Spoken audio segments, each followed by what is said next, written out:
Padalīšos ar savām domām par Bitcoinu 25. gadā. Šodien ir 8. janvāris. Tehniski Bitcoinam ir atbalsta punkts pie 92,000, tā kā ja viņš tur būtiski nokrīt zem, tad varētu pazaudēt atbalstu un krist vairāk, bet šobrīd turās.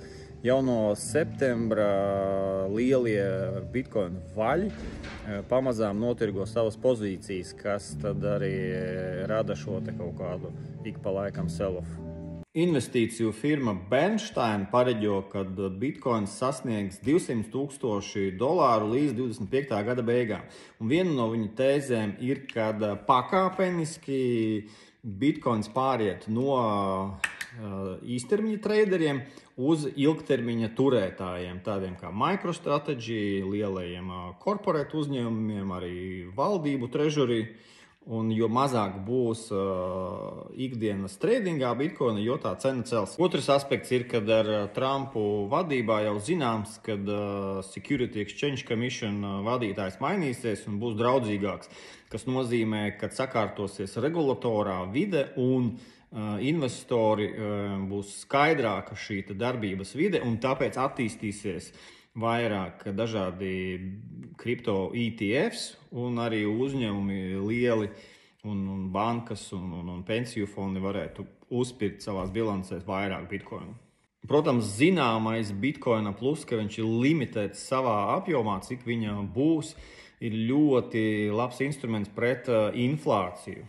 Ja jau naudai zūd vērtība un valdība vienmēr sāk drukāt naudu, cik vien vajag, bet šis nav Bitcoin gadījums. Investīciju eksperts Tom Lee arī saka, ka Bitcoin cena pieaugs līdz 250,000 nākamgad. Protams, viņš arī teica, ka līdz pagājušā gada beigām būs 150,000, un daudzi jau ir minējuši pirms kaut kādiem 4 gadiem, ka Bitcoins būs 250,000 gada laikā toreiz.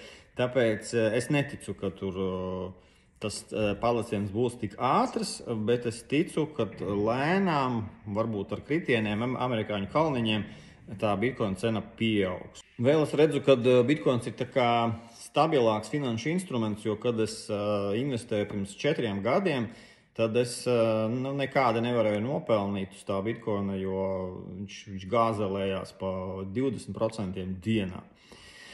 Šobrīd tas tā īsti vairs nenotiek, jo tas ir daudz izplatītāks produkts, nobriedis finanšu instruments. Un jāsaka, ka izskatās, ka tas pat varbūt ir stabilāks nekā kaut kādas akcijas. Jo, ja, piemēram, akcijai ir kādā no ceturksniem netik labi vai pat vienkārši normāli, nevis ļoti labi peļņas rādītāji, mēs varam novērot lielus kritumus. Pat Facebook pirms aptuveni 2 gadiem nokrita pa 25% dienā.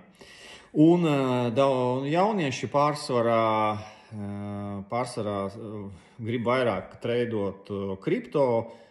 Starp nesenajiem pārdevējiem vai arī tuvākajā laikā varētu būt Amerikas Department of Justice, kas esot sagrābuši, konfiscējuši 6,5 miljardu vērtībā. Bitcoin šobrīd ir oversold teritorijā un relative strength indeks ir tāds, kā tik zems, kādas bija apmēram pie 60,000. Bet, protams, vajadzīgs kaut kāds katalizators un vairāk pircēju, lai cena iet uz augšu. Padalieties jūs komentāros, kādas ir jūsu domas par kripto tirgu 25. gadā.